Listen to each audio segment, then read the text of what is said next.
E aí, pessoal dos Suínos Belga Brasil, estamos de Suínos Belga Brasil. Estamos de volta. Como prometido, vamos trazer hoje o vídeo sobre heterozigoto, homozigoto, né? O que é que isso significa, né? Existem muitos conceitos e preconceitos, e a gente, com esse tema, começa a resolver alguns problemas. E eu espero, com o compromisso com a verdade, trazer esclarecimento sobre alguns temas para vocês. Tem muita gente aí comentando sobre animal homozigoto. Ah, o meu animal é um homozigoto. Por que ele é? Né?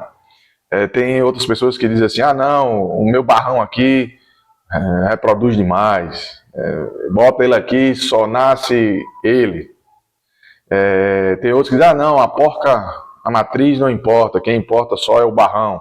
Tendo um bom barrão, você faz o serviço de casa. E dentre tantos outros. Eu vejo também problemas, né, de indivíduos, né, indivíduos carregam esse problema genético. Toda vez que vocês me verem falando sobre problema, eu estou falando sobre problema genético, que a genética carrega e é expressa no fenótipo. Isso aí também é um assunto entre genótipo e fenótipo, que é mais adiante, eu vou trazer isso para vocês. Mas hoje é sobre homozigoto e heterozigoto. Eu vou trazer essa clareza sobre isso e vai já resolver alguns problemas na cabecinha de vocês aí e vai melhorar as escolhas dos cruzamentos de vocês dentro do plantel de vocês. Tá bom? Vamos lá. Tudo isso é pelo melhoramento genético. É para que cada dia que passe a gente construa uma raça mais sólida, indivíduos mais saudáveis, né? E, consequentemente, vamos ter um ganho, né? Um ganho em melhoramento de carcaça magra, um alto percentual de musculatura, animais longevos, produtivos, prolíferos, né? Tudo isso você só consegue quando você trabalha bem a genética. Deixa eu te dar uma dica. Quando essas grandes granjas industriais elas trabalham, por que elas não repetem um macho, né, na temporada? E sempre eles vão atrás de um macho diferente, de outra genética, de outro lugar, de outro país, para não ter nenhum perigo de ser uma genética parecida. É para que ele mantenha todos esses níveis altos de heterozigose. Tá? Porque o momento que você baixa a heterozigose, você passa alguns riscos. Você fixa algumas características, você tem alguns ganhos, né? Porém, você também não traz só saúde, né? Você também traz doenças, né? O fechamento, ele tanto fixa características desejáveis como indesejáveis, né? Fixa qualidades, mas também defeitos. E é isso que a gente vai conversar. Vamos lá. Eu não sei se você sabe, mas um suíno doméstico, ele tem 38 cromossomos. São 19 pares, né, que ele herda da mãe e do pai, para compor os 19 dele, certo? Então, o pai carrega 19, que são 38 cromossomos, 19 pares. A mãe carrega 19 pares. Quando eles se juntam aqui, ó, pai e mãe, tá certo?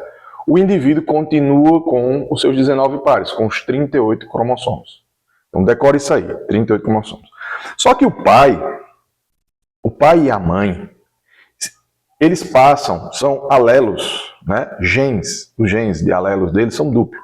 O da mãe também são duplos. Eu vou estar tentando fazer umas figurinhas aqui para vocês entenderem, tá? Aqui do lado.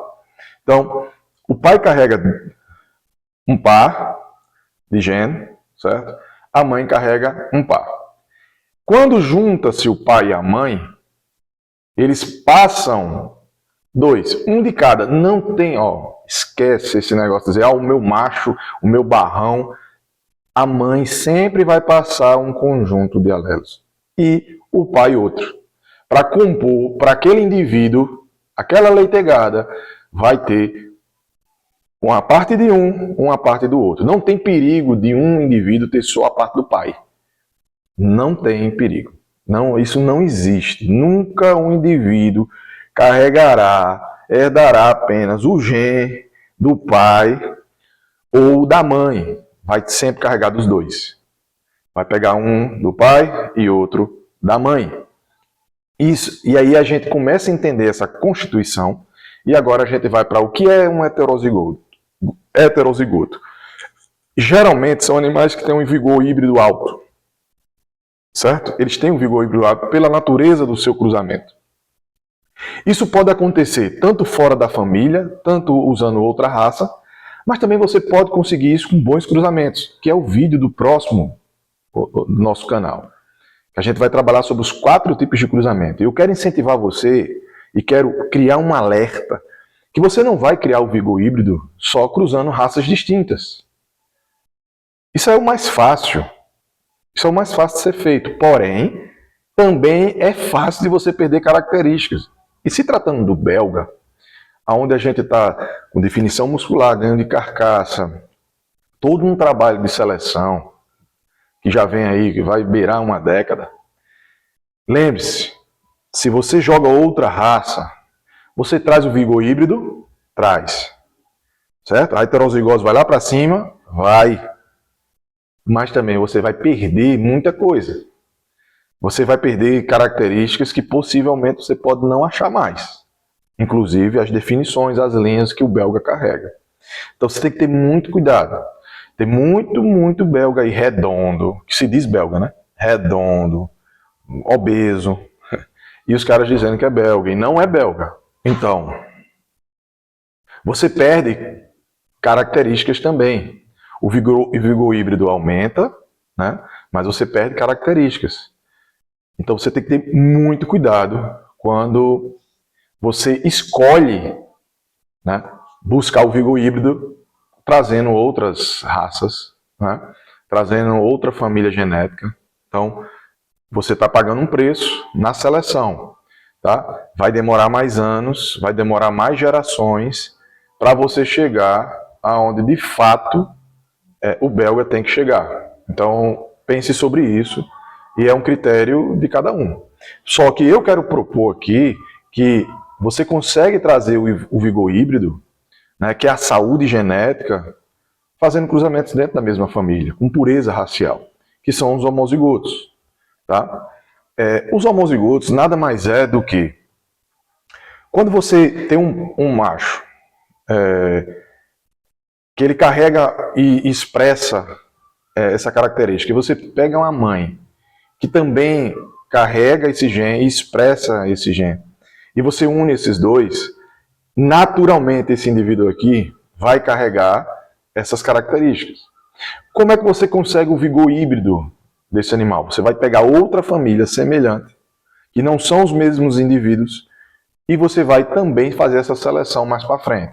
É um erro a gente achar que a gente só vai fixar nossas características de pai, filho, meios irmãos, tio, sobrinha. É um erro. Nós, no belga, a gente tem basicamente aí 5 indivíduos. Né? Desses indivíduos, a gente está formando famílias. Aí é onde a gente tem que saber trabalhar a genética. Se a gente ficar jogando os mesmos indivíduos, mesmo que você traga um Pietran para o meio, um SR1710, aí você volta de novo naquele mesmo indivíduo, daquela mesma família, você não teve vigor híbrido, você vai começar a funilar de novo. Você vai começar a ter problemas de novo. Eu quero fazer vocês pensarem, porque assim, os suínos, eles são seres diploides, né? Eles carregam 2 de cada mãe e do pai. Carregam 2 genes. Né? Um do pai e um da mãe. Certo? Se você pegar um belga, cruza ele numa Pietran, certo? Quando você jogar ali, ó, ele vai ter 50% belga, 50% Pietran. Ele carrega um gene do belga, um gene do Pietran. Quando tu pega esse indivíduo mais na frente e joga em outro, que também já não tem essa pureza toda, facilmente, se ele herdar um gene do Pietran que tem no belga ali, e vai mandar um Pietran para frente, e você perdeu toda aquela característica de belga, você já não tem mais aquele animal. Inclusive a gente está, alguns criadores estão juntos aí, fomentando e criando o padrão, né, aquilo que a gente entende que tem que ser um belga, né? E assim que estiver pronto, a gente traz no canal em primeira mão para vocês, tá bom? Então, o homozigoto, ele é um indivíduo que possui dois alelos idênticos. Ele herdou tanto da mãe como do pai. Vou trazer um exemplo. A cor, vamos para o mais fácil, cor. Ele é caramelo pintado, né? A mãe é caramelo pintado. O pai não é caramelo pintado, o pai é um mesclado, certo? Porém, o pai tem uma mãe caramelo, ou um pai caramelo. No caso, uma avó. E ele carrega esse gene, só não está expresso, porque ele é mesclado. Mas ele tem lá atrás dele um caramelo pintado. Aí ele cruza aqui, ó, o mesclado, que carrega o caramelo pintado, e cruza na fêmea que é pintada. Caramelo pintado de pais, preto e caramelo pintado. Ela já expressou ali o gene dela. Quando gera esse animal, caramelo pintado, que ele herdou tanto o azão de um, o azão do outro, ou o azinho, e ele se torna homozigoto. Onde esse animal encontrar do outro lado, né, fêmeas que carregam esse alelo dele, não tem outra, só vai nascer isso. Então, o que é que eu quero dizer isso com vocês? Eu trouxe a cor como exemplo. Mas isso é a rachadura, isso é a musculatura, isso é a prolificidade, é o ganho de peso, a saúde genética. Se você souber trabalhar isso, observando, fazendo os melhores cruzamentos, você voa. Você voa dentro da sua granja. Você precisa descobrir. Tem muita gente aí pegando um reprodutor e matrizes extremamente abertas. É loteria, filho. Você não sabe o que tem por trás, você não sabe a genética que tem. Eu vou te dar outro exemplo para você entender o que é homozigoto e o que é heterozigoto. Você pega um animal que ele, pelo um apertamento ali genético, ele se tornou rancolho. Só tem um testículo, certo? Aí os caras, não, mas isso não é problema não, ele enche. Enche mesmo, certo? E na maioria dos casos, ele enche, certo? Aí tu pega esse animal e cruza. Vai nascer ali o gene dele, de rancolho, que pelo apertamento genético trouxe essa característica, certo? Ficou evidente. Aí tu cruza ele. Se cruzou aberto, possivelmente já eliminou a característica manifesta, mas o gene está lá. Aí vem do outro lado uma fêmea que é oriunda de outro rancolho. Certo? Aí tu selecionou ela lá. Aí tu cruzou nesse machinho que nasceu, que não é rancolho, mas o pai dele é rancolho. Certo? Aí você cruzou nela. Se tu tiver a sorte, que possivelmente pode acontecer, essa é a característica, um puxa o outro, o genzinho que está lá naquele animal, que não está expresso, mas está lá nele, que o pai dele é rancolho.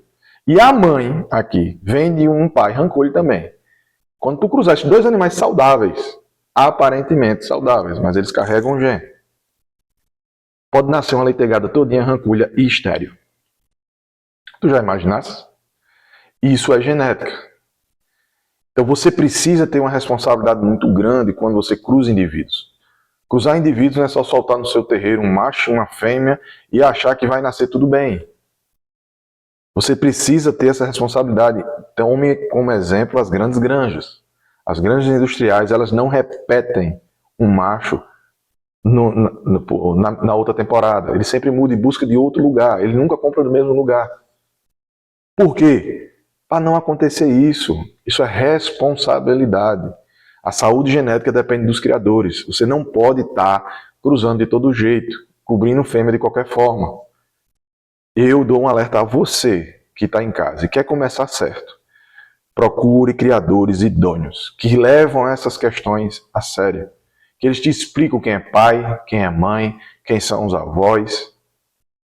Para qualquer raça sobreviver com saúde genética e ter uma vida longa, e isso é o caso do belga, precisa de criadores sérios que levam a sério isso. Porque evoluir e preservar andam lado a lado da saúde genética.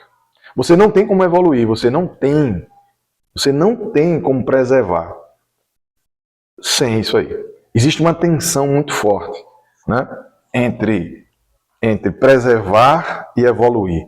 Os caras acham que evoluir é jogar um SR-1710, um Pietran. Lógico, os caras não dominam, né, os conceitos básicos da genética. Então eles não sabem fazer os cruzamentos dentro daquela família para trazer vigor híbrido, para trazer saúde genética, para selecionar as melhores características. Então, você precisa entender primeiro, não dá para você seguir se você não entender o que é um heterozigoto e um homozigoto. Você vai ter que começar a entender isso aí. Basicamente, nós temos quatro vertentes de cores do belga. Eu vou trazer a cor porque é mais fácil de você identificar, porque tem outras coisas que é por exame de sangue, são coisas mais complexas. Mas vamos, o básico, vamos para a pele, cor da pele. Você pode também falar sobre a orelha, né? Orelha asiática, ereta, deitada, semi-deitada, aberta, seja o que for. Também é uma característica. Se você está querendo só animais chacalzinho de orelha asiática em pé, se tu joga animais com orelha tapando o olho lá igual um duroc, até você chegar numa orelhinha em pé, meu amigo, são 6 gerações com aquela influência ali. Lembra do primeiro vídeo? Lembra do vídeo lá? Vocês têm que assistir os vídeos para começar a entender. Vocês vão ver que é uma sequência que eu estou fazendo. Eu sei que são termos chatos, porém, se você tem compromisso com a sua criação, você vai estudar eles passo a passo, você vai entender. Você vai terminar essa temporada de vídeos entendendo. Não adianta você querer uma orelhinha de chacal e estar cruzando toda hora animal com a orelha deitada sobre os olhos. Então, você vai estar andando para trás. Isso com a cor. Né? O belga, ele tem as cores padrões dele, né? É o caramelo pintado, preto, que a gente chama de roxo, porque ele é roxo, realmente, né? E o mesclado pelos híbridos que foram feitos. Pietran, SR-1710, mas já temos excelentes animais mesclados aqui. Já temos. Né? Então, esses indivíduos aqui, a gente precisa estar dentro disso aqui. Aí tem muita gente chegando para mim mostrando faixa. Massa, velho, é bonito, mas eu faço logo a pergunta, cadê as definições desse animal? Cadê a linha dele? Você vai sofrer mais 6 gerações, né? 6 gerações com aquela característica ali, que não é definida, só volume, você vai sofrer. Aí você vai nascer animal redondo demais, vai nascer animal magro demais, e você nunca chega no padrão de certas pessoas e diz, caramba, por que fulano produz tão bem? Produz porque ele está ali fazendo o dever de casa, entendeu? Outros estão apertando demais, aí nasce muita hérnia, aí não sabe por quê, aí quer desqualificar um animal, entendeu? Outros estão produzindo bem, aparentemente, daqui a um ano, lá está animal morrendo de infarto, né? Não chega quase nenhum na fase adulta. Por quê? Porque eu falei nos primeiros vídeos e volto a repetir. A saúde genética dos suínos, ela se evidencia pelo, primeiro, respiratório, cardíaco, reprodutivo. Ele vai passar isso são estudos, eu não estou inventando nada. É só estudar respiratório, cardíaco e reprodutivo. Essas são os primeiros indícios de doença genética. Ranculho, está aqui, ó, reprodutivo. Não pense que porque está enchendo nas primeiras gerações que não vai gerar animais estéreis. Escuta o que eu estou falando. Segundo, cardíaco, você pode até não ver logo, mas tem gente que me relata de animalzinho com 2, 3 meses, cansado. Não tem uma movimentação boa. Oriundo de animais com problemas, que morreram com problema cardíaco. E os animais continuam desse jeito. Isso chama-se doença genética. Esse animal aqui, o cara tem que ter um cuidado maior do mundo e na fase reprodutiva também vai ter problema. Respiratória. Animais que já o tempo todo anda cansado, ofegante. Qualquer coisinha, não pode levar um sol, não pode levar uma friagem que está morrendo. E isso aqui é problema respiratório, vive doente. Então, você vai começar a entender agora, né? O próximo vídeo vai ser muito esclarecedor, com seus 4 tipos de cruzamento. Para que lhe auxiliar aí dentro, para você começar a saber que dentro da mesma família você tem opções. A opção não é trazer outra raça. Fica aqui a minha sugestão para você. Não é opção trazer outra raça. Na minha casa eu não vou botar nunca outra raça. Eu vou trabalhar sempre com o que eu tenho mais de puro aqui dentro. Não é à toa que eu fui atrás de todas as vertentes, de todas as linhas de sangue, para poder, dentro da minha casa, trabalhar. Para que eu não tenha como opção trazer o vigor híbrido através de outra raça. Eu não quero. Eu quero de pureza. Eu quero pureza racial aqui dentro. Então, o carne nobre tem esse compromisso. Então, para finalizar, lembra disso. O pai carrega 2 alelos, a mãe carrega 2. Eles vão juntos passar para a próxima geração, o próximo indivíduo, um alelo de cada um, certo? Se passar alelos diferentes, ele é um heterozigoto. Se passar alelos iguais, ele é um homozigoto. Isso é simples desse jeito. Eu vou botar sempre as imagens aí, eu espero que vocês curtam e compartilhem esse vídeo, tá? E se liguem no próximo. O próximo vídeo são os 4 tipos de cruzamento. Que Deus te abençoe, espero que eu tenha ajudado a você tomar as melhores decisões. Um abraço.